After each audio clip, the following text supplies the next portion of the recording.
माचिस ट्रैक्टर। एक गांव में रमेश नाम का एक बढ़ई रहता था। गांव वालों को आवश्यक वस्तुओं को बना कर दिया करता था। उसका बेटा योगेश छोटे छोटे खिलौने बनाकर बच्चों को देते रहता था। एक दिन योगेश अपने दोस्त के जन्मदिन पर एक अच्छा सा गिफ्ट देना चाहता है। वो अपने पापा से कहता है, पापा, आज मेरे दोस्त मोनू का जन्मदिन है। उसके लिए एक अच्छा सा गिफ्ट खरीदने के लिए पैसे चाहिए। अरे बेवकूफ, यहाँ तुम्हारा खर्चा उठाना ही बहुत मुश्किल है। अब तुम्हें गिफ्ट के लिए पैसे भी चाहिए? बेकार के खिलौने बनाते हो ना, उसी में से कुछ दे दो और कुछ पैसे कमाने का काम किया करो। दिन भर आवारा सांड की तरह घूमते रहते हो। पापा, ऐसा मत कहिए, प्लीज थोड़े पैसे दे दीजिए, नहीं तो मेरे दोस्त के सामने मेरे इज्जत का भाजीपाला हो जाएगा। कामचोरों की भी इज्जत होती है क्या? बाप रे बाप, साहब जी को अब इज्जत की याद आ गई। अरे जा, कोई खिलौने बनाकर गिफ्ट में दे दे। ऐसा कहकर वहां से वो चला जाता है। उसके बाद सोचने लगता है, ये तो पक्का हो गया कि पापा पैसे नहीं देंगे। चलो अच्छा खिलौना बनाकर ही दे देता हूँ, कहीं सारे लोग मेरा मजाक तो नहीं उड़ाएंगे ना, दूसरा कोई रास्ता भी तो नहीं है। ऐसा सोचते सोचते वो गांव की तरफ जाता है। तभी कुछ बच्चे मैच बॉक्स को गाड़ी बनाकर खेल रहे थे। उसको देखकर योगेश को एक आइडिया आता है। अरे मेरा दोस्त तो ट्रैक्टर ड्राइवर है, इसलिए मैं उसे मैच बॉक्स से एक ट्रैक्टर का खिलौना बनाकर देता हूँ, उसे वो जरूर पसंद आएगा। इस तरह से वो मैच बॉक्स से एक ट्रैक्टर का खिलौना बनाता है। उसे लेकर अपने दोस्त के पास जाने के लिए वो निकलता है। तभी रास्ते में एक पेड़ के नीचे वो बैठ जाता है और सोचता है, बाकी सारे लोग बड़े बड़े गिफ्ट लेकर आएंगे, कहीं ये छोटा सा गिफ्ट खिलौना देखकर सब मेरा मजाक ना उड़ाए। जाने दो, मैं वापस घर चला जाता हूँ। इस तरह से वो चिंता करते रहता है। उतने में एक जादूगर वहां आता है। वो कहता है, क्या हुआ मेरे दोस्त, बहुत टेंशन में दिख रहे हो? गर्लफ्रेंड छोड़ के चली गई है क्या? योगेश उसे सारी बात बता देता है। जादूगर कहता है, अच्छा तो ये बात है, लेकिन इस तरह चिंता मत करो। तुम तो इतने मन से बनाकर ये खिलौना गिफ्ट दे रहे हो ना, फिर दे दो। नहीं, मैं नहीं जाऊंगा, सब मुझ पर हंसेंगे। अरे तुम बच्चों को वैसे भी बिना पैसे के कितने सारे खिलौने बनाकर दे रहे हो। हाँ, लेकिन ये बात आपको कैसे पता? मैं सब कुछ जानता हूँ बेटा, तुम चिंता मत करो। तुम्हारे हाथ पर जो खिलौना है, मैं उसमें जान डाल दूंगा, तब वह सचमुच का एक ट्रैक्टर हो जाएगा। क्या आप इस खिलौने में जान डालेंगे? कहीं आप मुझसे मजाक तो नहीं कर रहे? चले जाइए आप यहाँ से। इतना शक मत करो मेरे बेटे, मैं सब कुछ कर सकता हूँ। इस खिलौने को वहाँ रखकर तो देखो, तुम जैसा कहोगे वैसा ही होगा। योगेश उस खिलौने को नीचे रखता है। वो तुरंत ही एक सचमुच का मैच बॉक्स ट्रैक्टर के जैसे हो जाता है। ये देखकर योगेश दंग रह जाता है। वो कहता है, अरे बाप रे, आपने सच कहा, मैच बॉक्स ट्रैक्टर को लेकर जाऊंगा अब। आपका बहुत बहुत धन्यवाद। उसके बाद वो जादूगर वहां से चला जाता है। योगेश कहता है, ट्रैक्टर तुरंत ही खिलौने में तब्दील हो जाओ। ऐसा कहते ही वो बड़ा ट्रैक्टर खिलौने में तब्दील हो जाता है। उसे उठाकर खुशी खुशी वो अपने दोस्त के पास जाकर मैच बॉक्स ट्रैक्टर देता है। अरे योगेश, ये क्या लेकर आए? क्या यही तेरा बर्थडे गिफ्ट है? कोई ऐसा खिलौना देता है क्या? अभी तू ही सोच, इस घोंचू के पास कहाँ से पैसे आएंगे गिफ्ट के लिए? इस कारण ये खुद ही गिफ्ट बना के लेके आया है। अबे मैं ऐसा गिफ्ट लाया हूँ, तुम देखोगे तो तुम्हारी आंखें फट जाएगी। योगेश वो गिफ्ट मोनू को दे देता है और जैसे ही मोनू उस ट्रैक्टर को नीचे रखता है, योगेश कहता है, अरे मेरे खिलौने असली ट्रैक्टर में तब्दील हो जा। सभी लोग देखकर हैरान हो जाते हैं। योगेश कहता है, सुन मेरे ट्रैक्टर, जो मेरा मजाक उड़ा रहे थे उनको सबक सिखा। वो ट्रैक्टर तुरंत ही राम और राजू की तरफ देख के गुर्राता है। राम राजू ये देखकर तुरंत वहाँ से भागते हैं।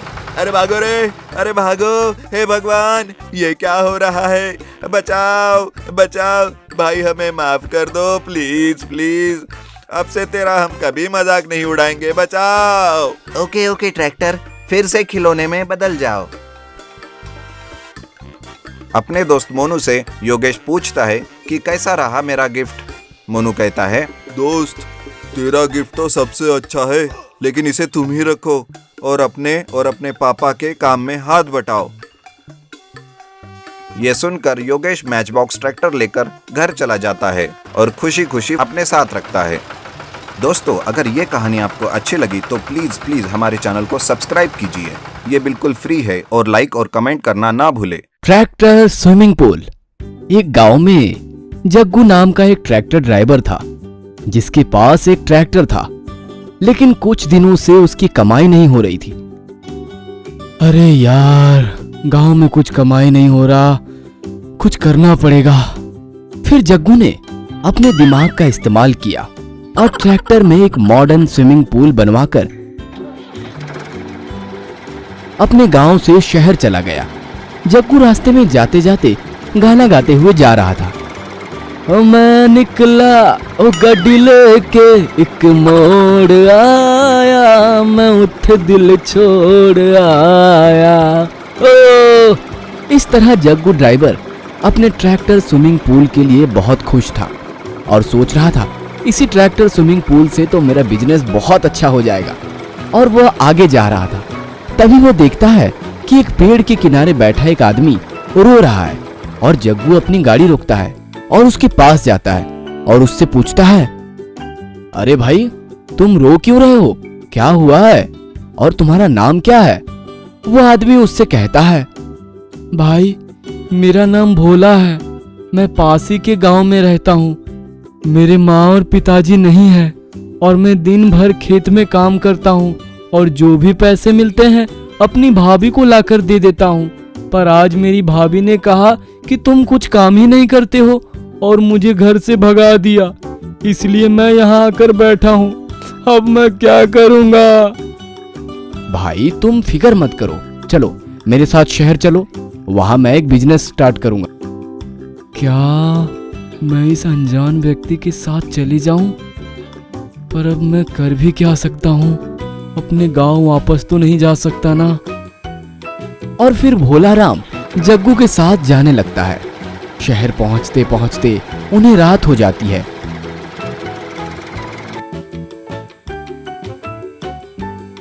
और वह ट्रैक्टर साइड में लगाकर सो जाते हैं।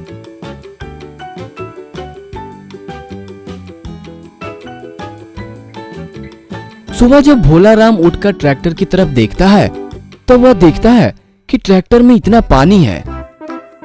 जरूर जग्गू भैया पानी इकट्ठा करके शहर ले जा रहे हैं, हो सकता है वहां पानी की कमी होगी।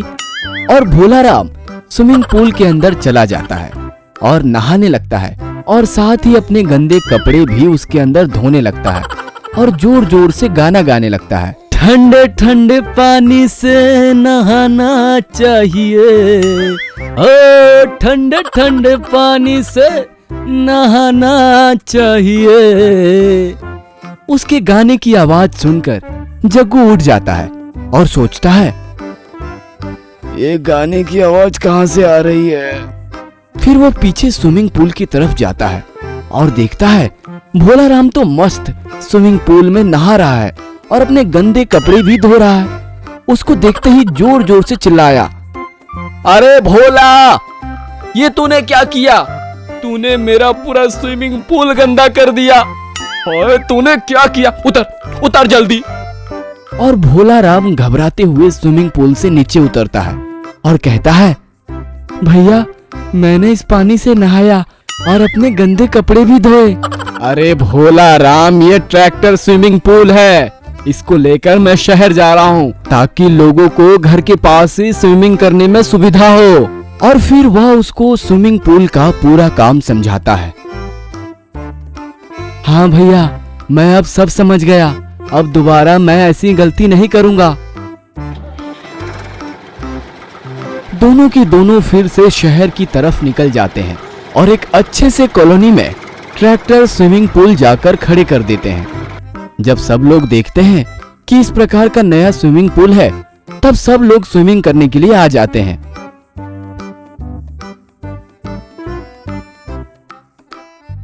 2-3 दिनों में ही दोनों का बिजनेस अच्छा चलता है।